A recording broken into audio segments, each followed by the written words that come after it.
بسم الله الرحمن الرحيم، والصلاة والسلام على أشرف المرسلين سيدنا محمد وعلى آله وصحبه أجمعين. السلام عليكم متابعينا الكرام، ومرحبا بكم وحبابكم ألف في فيديو جديد. آه إن شاء الله تكونوا بخير وصحة وعافية. بتأسف على الانقطاع الطويل نسبة لظروف كثيرة، فمنكم السموحة والعذر.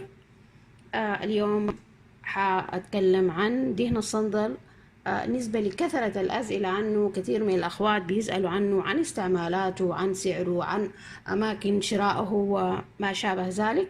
فهو تقريبا أغلب الناس عارفاه ومشهور ومعروف عندهم، بس في ناس ما عارفين استعمالاته شنو تحديدا، وخصوصا عروساتنا الجداد ربنا يسعدهم كثير بيسألوني عن استعمالات دهن الصندل.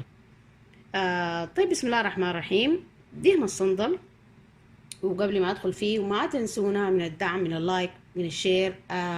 اللايك ضروري، اللايك فرض حب. رجاء بس وقفوا الفيديو ثواني، انزلوا تحت اضغطوا على زر لايك. ضغطة بسيطة ما بتكلفكم شيء، بالعكس بتنفعوا غيركم بانه الفيديو يرتفع ويشوفوه اكبر عدد من الناس. دهن الصندل سواء كان العنود أو دهن الصندل الميزان، الاثنين رائحتهم جميلة لو كانوا أصليات. في الحقيقة ريحتهم زي الصندلية تماما، ده النوع الأصلي. شايفة في السوق في نوع ما أصلي وريحته ما جميلة خالص. بس النوع الأصلي هو اللي بتلقي ريحته تماما زي الصندلية، واستعمالاته كثيرة جدا. زي ما قلت، أول حاجة ممكن تستخدميه في كافة أنواع البخور. ممكن تستخدمي قليل منه في العطور الخمر. ممكن طبعا تضيفيه بكثرة للمخمريات. ممكن تستخدميه عادي انه تمسحي به كامل جسمك. ولو انه تقيل ممكن تخففيه بعطر. ممكن تضيفي له مسك ومحلب، أي شيء يعجبك. ممكن تعملي له مخمرية بسيطة جدا، أو زيت معتق أو معطر بسيط جدا. الزيت ده عبارة عن زيت عادي، زيت الذرة، وضفت له قليل من المسك وقليل من عطر العنود أو دهن الصندل بتاع العنود. ف يعني رائحته نفاذة نفاذة للحد البعيد، لدرجة إني أنا ما بجرؤ أطلع بيها في الشارع.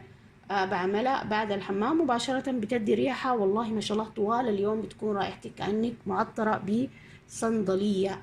وأكرر، النوع الأصلي هو اللي بيكون ريحته قوية وجميلة، وفعلا رائحة صندل وصندلية. ممكن زي ما قلت دهن صندل معاه زيت، أي نوع من أنواع الزيوت. تضيفي له قليل المسك، لو ما عندك مسك ما مشكلة، فقط هو مع الزيت يكفي. ممكن بعد الدخان مباشرة تستعمليه.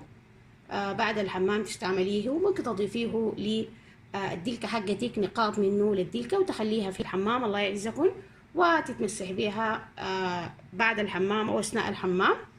بجد رائحته جميلة نفاذة. بالنسبة لأماكن الشراء، بتلقوه في معظم محلات العطور في السعودية. بتلقوه في البطحة، وفي شارع قبير العام، وفي كثير من محلات العطور. بالنسبة للسودان برضو متوفر في جميع الأسواق، سوق سعد كشرة أو سوق أم درمان. سعره حوالي 700 أو 600، ما أذكر والله. بس في السعودية تقريبا سعره 30 ريال. ريحة جميلة، بتخلي رائحة جسمك معتقة وجميلة. بس دايما بوصيكم حاولوا ما تطلعوا بالعطور المعتقة قوية الشارع. الله يرضى عليكم. لأنها بجد يعني بندخل في حرمة كده. وأنا بريئة من أي وصفة أكتبها ليكم وتستعملوها خارج البيت، والله أنا بريئة منها، وهندي وصيتكم. وبوصيكم تاني، حاولوا العطور المعتقة تكون فقط للبيت. ده كل شرح أو ده موجز بسيط لدهن الصندل واستعمالاته. حأرجع تاني أوريكم عدد من المخمريات والعطور بتخص دهن الصندل. خليكم قراب واستودعكم الله، فتكم بعافية وفي أمان الله. ما تنسونا من الشير من الدعم، من عمل لايك للفيديو. الله يرضى عليكم وبارك الله فيكم ودحتكم الله.